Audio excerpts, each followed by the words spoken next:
150 జనాభా గణాంకాల ఆధారంగానే దళిత గిరిజన వర్గాలకు రిజర్వేషన్లు కొనసాగిస్తున్నారని, నేటికి ఆయా వర్గాల్లో జనాభా 10 రెట్లు పెరిగినప్పటికీ అదే రిజర్వేషన్ శాతం అమలు చేస్తూ కేంద్ర రాష్ట్ర ప్రభుత్వాలు అన్యాయం చేస్తున్నాయని, తక్షణమే జనాభా ప్రాతిపదికన దళిత గిరిజన వర్గాల రిజర్వేషన్ శాతాన్ని పెంచాలని ఏపీ ఎంఆర్పీఎస్ రాష్ట్ర అధ్యక్షుడు దండు వీరయ్య మాదిగ డిమాండ్ చేశారు. కాకినాడ జిల్లా తలుపులమ్మ లోబలో ఏర్పాటు చేసిన మీడియా సమావేశంలో మాట్లాడారు.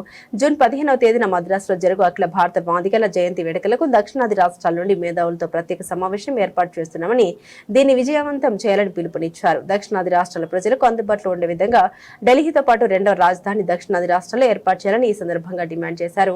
రిజర్వేషన్ ఫలాలపై అగ్రవర్ణ ఆధిపత్య ప్రభుత్వాలు సంకుచిత దృక్పథంతో ఆలోచిస్తూ వాటిని వివిధ మార్గాల ద్వారా నిర్వీర్యం చేయడానికి పన్నాగాలు పన్నుతున్నారని ఆరోపించారు. ఏ రాజకీయ పార్టీ అయినా ఎస్సీ ఎస్టీ రిజర్వేషన్ జోలికొస్తే తగిన మూల్యం చెల్లించుకుంటారని హెచ్చరించారు. ఈ కార్యక్రమంలో ఉమ్మడి తూర్పుగోదావరి జిల్లాల ఏపీ ఎంఆర్పీఎస్ అధ్యక్షులు పలివెల శివమణి, మండల అధ్యక్షులు చింతాటి నాగేశ్వరరావు, టౌన్ అధ్యక్షులు తాండపు రమేష్, పలివెల శేషబాబు, వల్లపూడి రాజు, నాగమణి, సీత, జయమ్మ, రమేష్, రాజబాబు, మాజీ సర్పంచ్ పలివెల శ్రీనుబాబు తదితరులు పాల్గొన్నారు. 1950లో ఏర్పాటు చేయడం జరిగింది. ఆనాటి జనాభాకు అనుగుణంగా రిజర్వేషన్లు ఇవ్వడం జరిగింది ఎస్సీ ఎస్టీలో. అయితే ఈనాటికి మా జనాభా 10 రెట్లు పెరిగింది. 10 రెట్లు మా జనాభా పెరిగింది, కానీ మా రిజర్వేషన్లు 1% కూడా పెరగలేదు. అందుకు మా చట్టసభల్లో మా నాయకులు గలమెత్తలేకపోతున్నారు. సంఖ్యాపరంగా బలం లేదు కాబట్టి రిజర్వేషన్లు మరింత రాజకీయ రెట్టింపు చేయాల్సిన అవసరం ఉందని, దాంతోపాటు ప్రస్తుతం ఉన్న విద్యా ఉద్యోగ రంగాల రిజర్వేషన్లు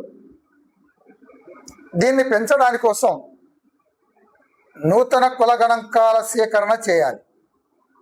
2029 ఎన్నికల నాటికి భారతదేశంలోని అన్ని రాష్ట్రాల్లో నూతన కుల గణాంకాల సేకరణ ద్వారా మేమెంతనో మాకంత రిజర్వేషన్లు రావాలి. మా జనాభాకు తగినట్టు రిజర్వేషన్లు మాకు ఇవ్వకపోతే మేము రాజకీయ పార్టీల నినాదాన్ని, వారి ఎజెండాలను పూర్తిగా వ్యతిరేకిస్తాం.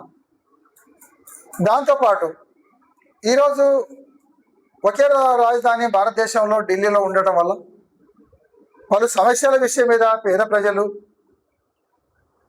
ఏదైనా చెప్పుకున్నామని వెళ్తే దూర ప్రాంతానికి వెళ్ళలేకపోవడం, ఆర్థిక ఇబ్బందుల వల్ల, కాలుష్యం ప్రభావం వల్ల చాలామంది కూడా ఢిల్లీకి వెళ్ళలేకపోతున్నారు. అందుకు రెండో రాజధాని దక్షిణాది రాష్ట్రాల్లో ఏర్పాటు చేయమని ఏపీఎంఆర్పీఎస్ డిమాండ్ చేస్తూ ఉంది. రాష్ట్రంలోనే కాదు, దేశంలోని అన్ని రాజకీయ పార్టీలు అన్నీ కూడా సౌత్ ఇండియాలో రెండో రాజధాని ఏర్పాటు చేయాలనే విషయాన్ని అందరూ డిమాండ్ను అంగీకరించాలని, లేని పక్షంలో 2009 ఎన్నికల నాటికి తీవ్రంగా ప్రతిఘటిస్తాం, వ్యతిరేకిస్తామనే విషయాన్ని కూడా ఈ సందర్భంగా తెలియజేస్తున్నాను. దీనిని పురస్కరించుకొని జూన్ 15వ తారీఖున ఆల్ ఇండియా మాదిగ జయంతిని పురస్కరించుకొని పూర్వ రాజధాని అయిన మద్రాసులో మహాసభ, సౌత్ ఇండియా మహాసభ జరుగుతుంది. దక్షిణాది రాష్ట్రాల్లోని ప్రముఖులు సమావేశానికి హాజరవుతారు. ఈ డిమాండ్లన్నీ కూడా సభలో తీర్మానం చేసి కేంద్ర ప్రభుత్వాలకు, పలు రాష్ట్రాల ముఖ్యమంత్రులకు అందరూ కూడా పంపడం జరుగుతుందని చెప్పనేసి ఈ సందర్భంగా తెలియజేస్తున్నాను. కాబట్టి రిజర్వేషన్లు మన ఉన్నతకాలం, మన బాబాసాహెబ్ అంబేద్కర్ రాసిన రాజ్యాంగం ఉన్నంతకాలం, మన ఓటుకు ఉన్నంత వరకు రిజర్వేషన్లు తొలగించే అవకాశాలు ఎవరికి ఇవ్వమని, మా హక్కుని, మా ప్రాథమిక హక్కుని, అట్లాగనే ఎస్సీ ఎస్టీ చట్టాన్ని కూడా కాపాడుకోవడానికి పెద్ద ఎత్తున ఐక్యంగా ఉద్యమాలు చేస్తామని చెప్పని ఈ సందర్భంగా తెలియజేస్తున్నాం. ఎవరు ఎటువంటి అపోహలు చెందవద్దు. రిజర్వేషన్లు పోయే ప్రసక్తే లేదు. సుప్రీంకోర్టు తీర్పులో కూడా రిజర్వేషన్లు అనేటువంటిది రద్దు చేస్తున్నామని చెప్పిన ఎటువంటి ఆదేశాలు లేవు ప్రభుత్వాలకు. కానీ ఏవైనా చిన్న పొరపాట్లు ఉంటేనే దాన్ని సర్దిద్దుకోమని సూచన చేస్తూ ఉన్నారు. మతం అనేది మానవుడి ఇష్టం. ఇవాళ ఇక్కడ హిందువులు ఉన్నారు, క్రైస్తవులు ఉన్నారు.